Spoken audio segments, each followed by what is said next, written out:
Olá, alunos e alunas.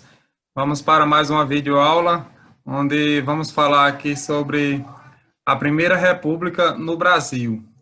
Então, vamos falar sobre a emergência da República.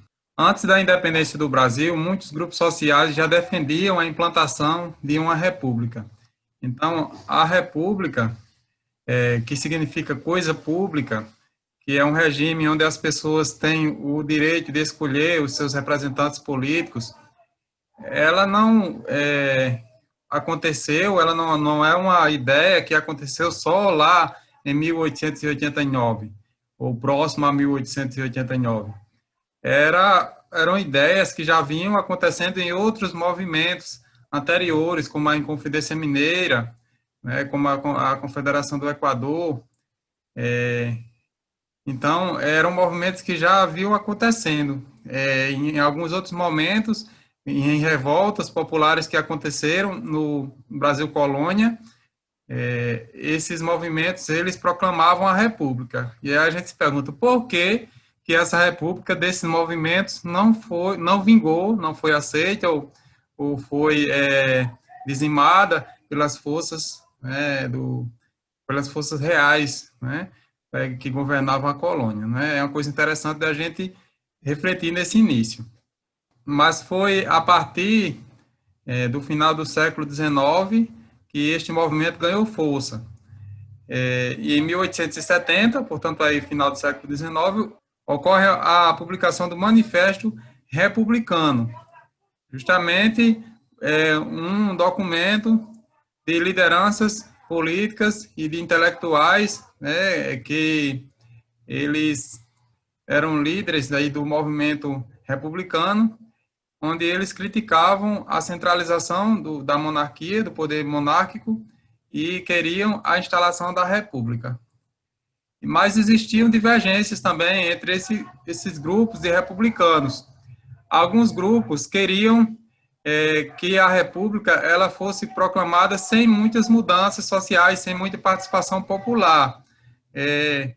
No caso, um movimento mais de elites. Já existiam outros grupos que pregavam ideias mais radicais e pregavam a maior participação da população. Os grupos apoiadores da República foi justamente a Igreja Católica, militares e cafeicultores do Vale do Paraíba. Então, a partir do momento que esses grupos que davam sustentação ao Império, eles se colocaram contra o imperador, então é onde o movimento republicano vai ganhando o êxito. E ocorre no dia 15 de novembro de 1889 o golpe militar que dá início à República no Brasil, esse golpe que foi liderado por Marechal Deodoro da Fonseca.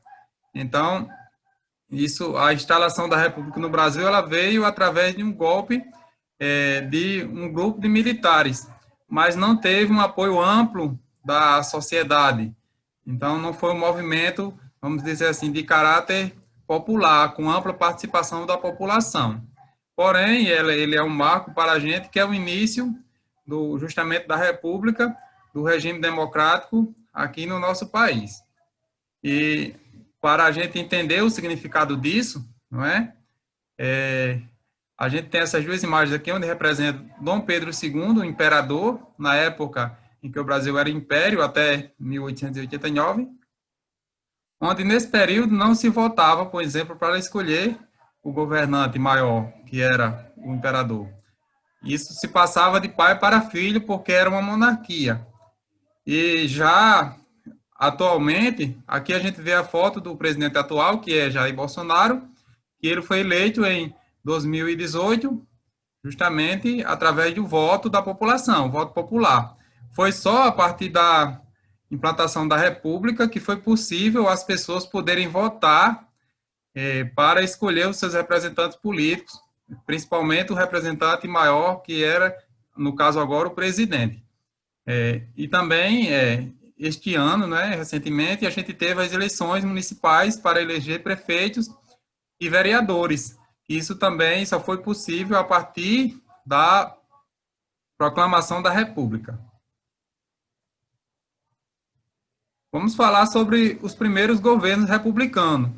Como a República foi um movimento liderado por militares, então a Primeira República também, os primeiros governos, eles foram militares. Então a gente tem a chamada República da Espada. O papel desempenhado pelo Exército na proclamação da República assegurou aos militares a chefia do novo governo. Essa fase da República Brasileira é conhecida como República da Espada, de 1889 a 1894. E o primeiro governo foi o governo provisório de Deodoro da Fonseca. Aqui ao lado a gente tem o retrato aqui do Marechal Deodoro da Fonseca.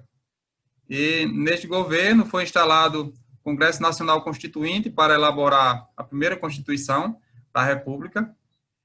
Esta Constituição, ela foi promulgada em 1891. Então, algumas características desta Constituição de 1891.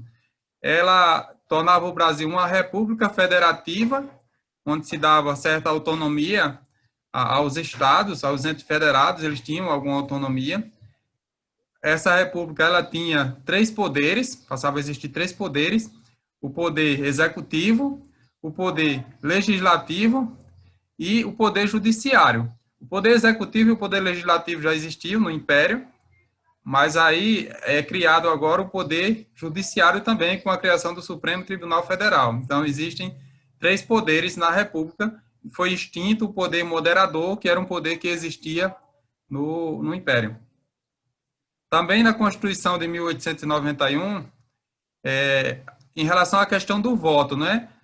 Foi instituído o voto direto para os brasileiros maiores de 21 anos, no caso, só para os homens. Até esse momento, as mulheres não foram permitidas de votar, apesar da Constituição não falar que elas não podiam, também não falava que elas podiam, e na tradição, as mulheres acabavam ficando excluídas desse processo aí no início da República. E também não votavam os analfabetos também, e nem os militares. Também, outra coisa interessante em relação à Constituição de 1891, outras coisas que ela criou, foi justamente, tornou o ensino público laico, né? E também criou o registro civil, o registro, que é o registro de nascimento, o registro de óbito. Então, foram alguns fatos aí, algumas características da Constituição de 1891. Durante o governo de Deodoro, também houve uma crise econômica, que ficou conhecida como crise do encilhamento. Esta crise foi provocada por uma medida do governo, né, no caso do ministro Rui Barbosa, e aí ele emitiu, como não existiam muitas moedas, né, não existia muito dinheiro no país, até porque existia um regime de escravidão e não se pagava salários, então a quantidade de dinheiro no país circulando era pequena, então ele decidiu emitir uma maior quantidade de dinheiro, de papel moeda, e aí houve alguns efeitos negativos dessa emissão de muita moeda, muito dinheiro, que acabou gerando inflação, e acabou gerando uma crise econômica, no caso.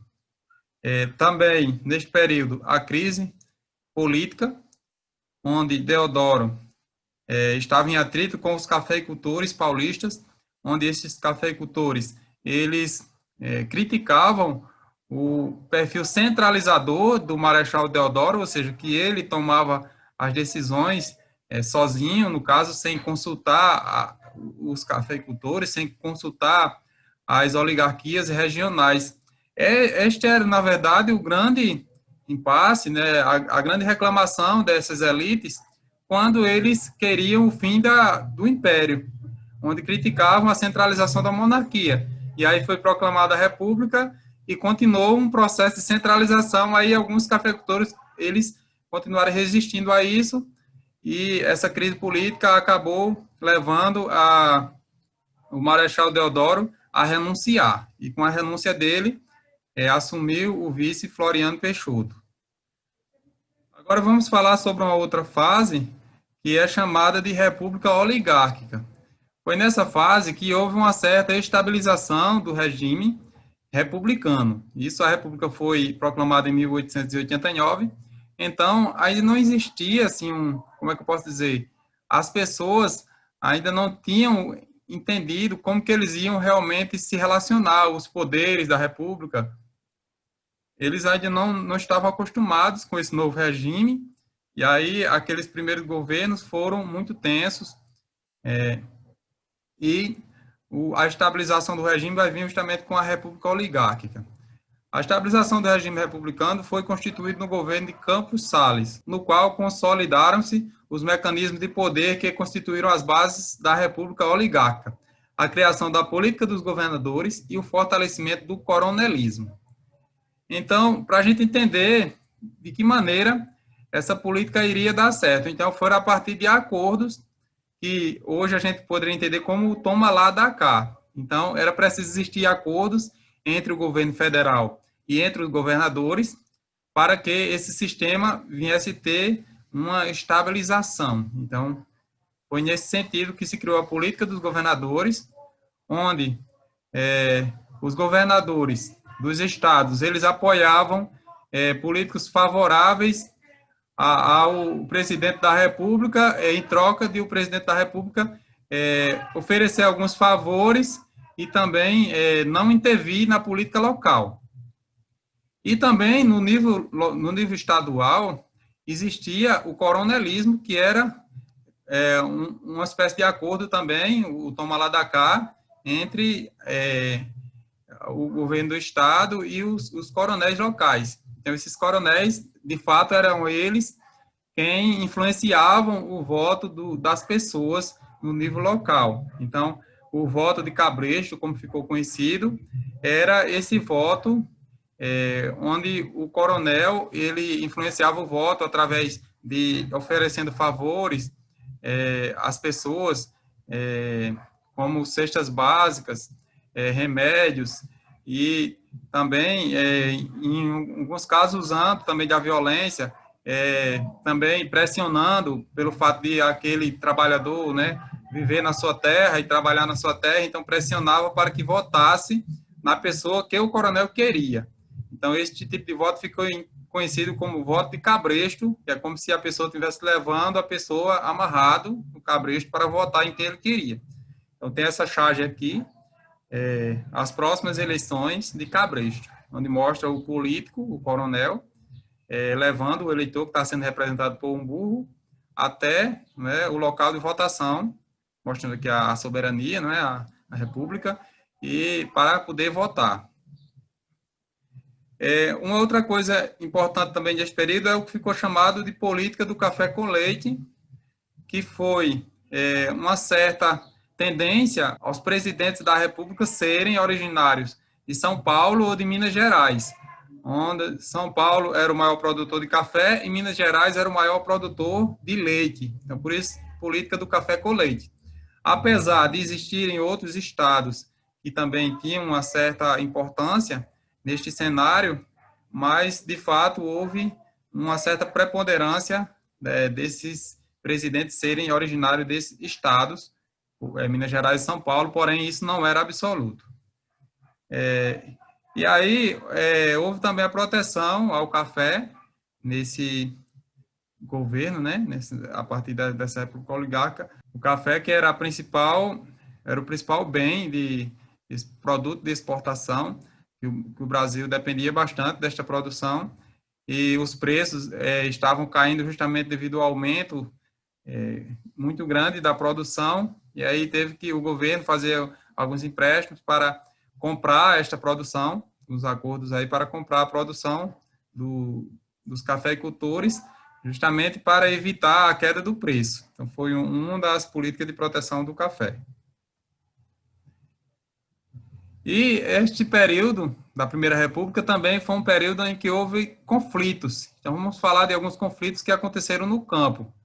No cenário de baixo desenvolvimento econômico e superexploração dos trabalhadores, agravado por um regime político e eleitoral excludente, surgiram movimentos sociais baseados na religiosidade popular, com líderes messiânicos como Canudos e Contestado, e também banditismo social como os cangaceiros.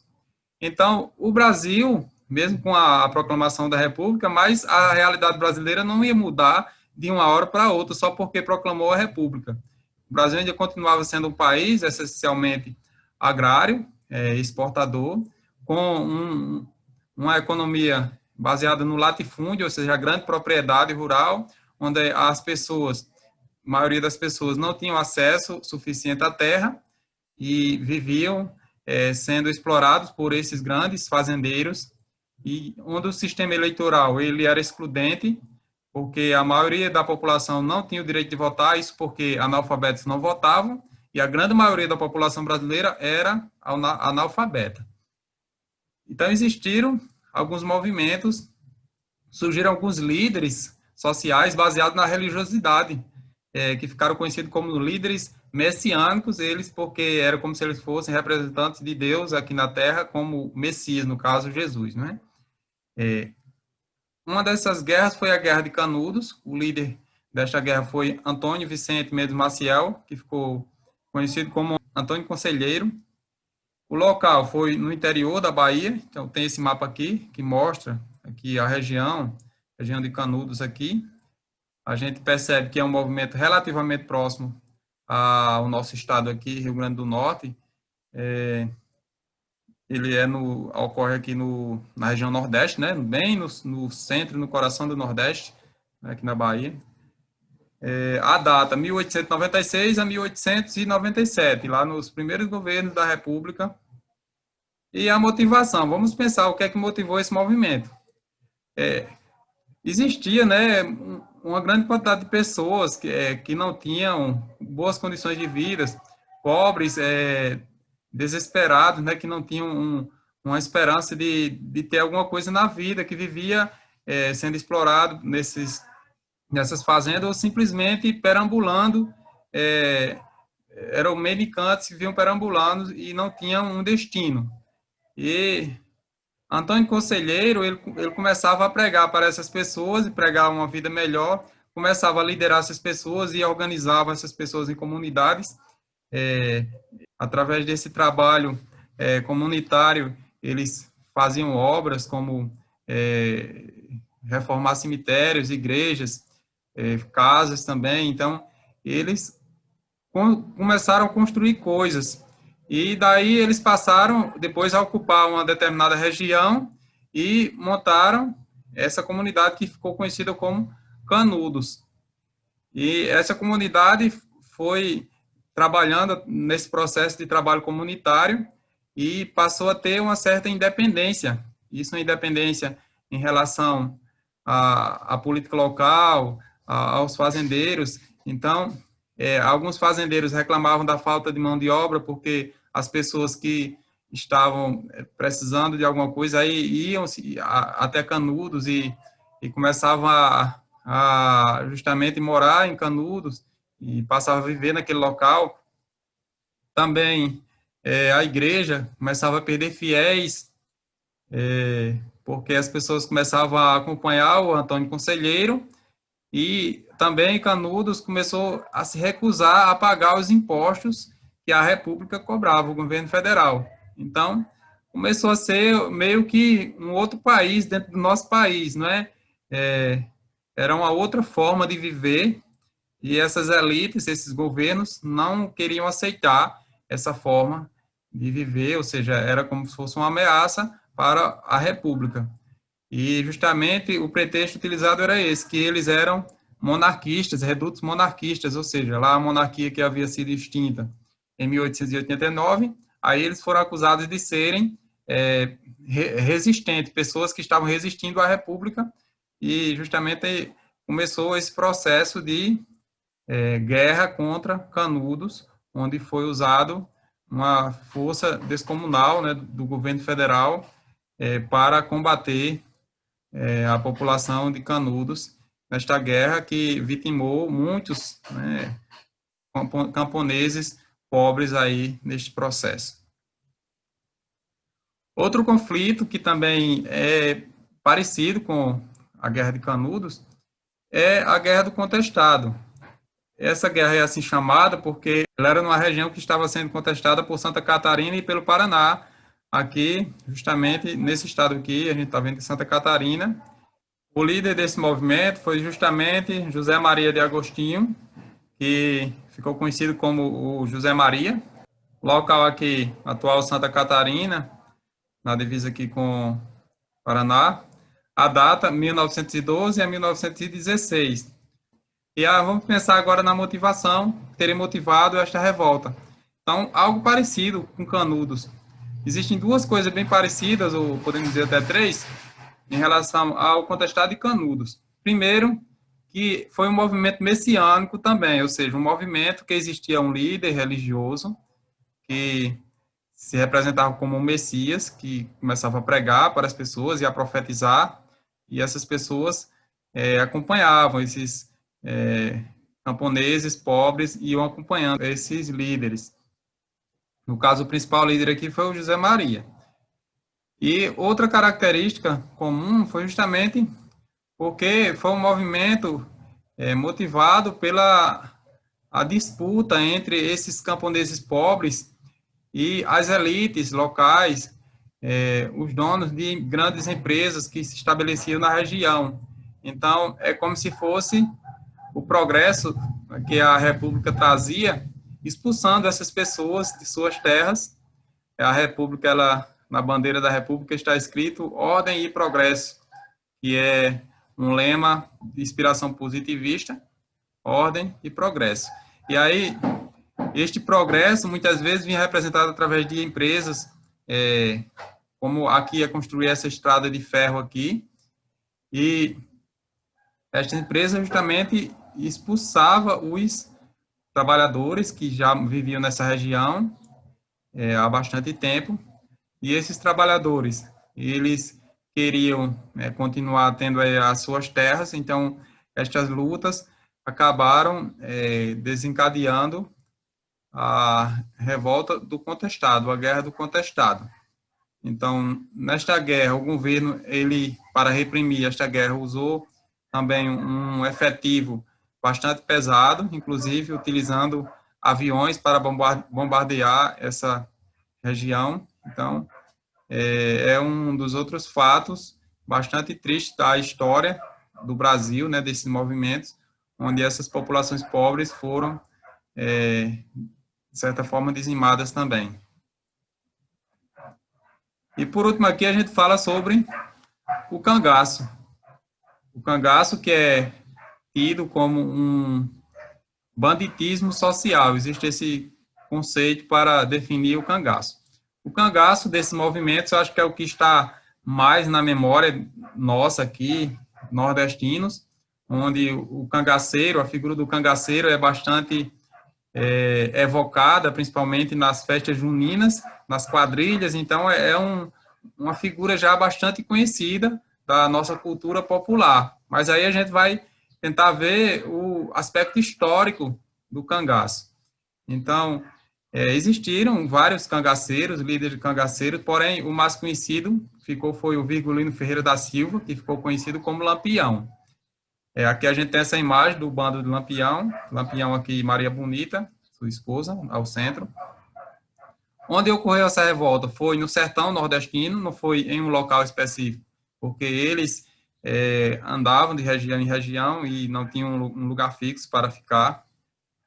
A data também não foi uma data fixa, desde a data de 1870, já até 1940, e vamos pensar a motivação. Esses bandos armados, eles foram, vamos dizer assim, criados pelos próprios coronéis. Era os jagunços dos coronéis, onde os coronéis armavam esses bandos, justamente para fazer valer a sua força, o seu poder nos seus domínios. Mas aí, com o tempo, esses bandos passaram a atuar por conta própria, e inclusive lutando contra esses coronéis, invadindo fazendas, assaltando fazendas e cidades, e assassinando pessoas também. Então, esta é a grande questão polêmica em torno do cangaço. Para algumas pessoas, o cangaceiro ele é visto como um herói, aquele que se vinga das maldades que os coronéis, os fazendeiros, eles fazem, né, da exploração, que essas pessoas viviam nessas fazendas e que, do ponto de vista histórico, não deixa de ser verdade, embora não justifique a violência. A gente tem que ter esse entendimento, mas, de fato, existia a exploração, existiam camponeses sem terra, existiam camponeses que viviam sendo explorados pelos fazendeiros, existia a violência cometida por esses fazendeiros contra essas pessoas simples também, com certeza existia, e daí esses conflitos no campo. Então, a grande questão em relação ao cangaço é se ele realmente, os cangaceiros, eles tinham um entendimento social, ou seja, de que existia um grupo de explorados e eles queriam mudar essa realidade, ou se apenas eles estavam atendendo aos seus próprios interesses e não estavam muito preocupados com a mudança efetiva de toda a sociedade ou de uma parcela mais ampla da sociedade que vivia oprimida por esses coronéis. Daí o termo banditismo social, onde eles praticavam crimes, mas que, de certa forma, era movido por um contexto social, certo? Que, claro, não vai justificar o crime, tá bom? Então, a gente termina essa parte aqui da República, onde falamos de alguns aspectos políticos dessa primeira República, a República da Espada e também a República Oligárquica, com as características da política nesse contexto, e também algumas características da economia, com a crise econômica, a crise do encilhamento e também a crise do café e as medidas de proteção ao café, e falamos sobre estes conflitos que ocorreram no campo. Então, eu agradeço a vocês pela atenção de vocês e como atividade de verificação que vocês assistiram a esta videoaula, então eu quero que vocês apenas comentem alguma parte da aula ou façam um comentário de modo geral do que foi discutido, de quais aspectos da República foi comentado nesta aula, e aí envie para mim, certo? Então, até a próxima aula.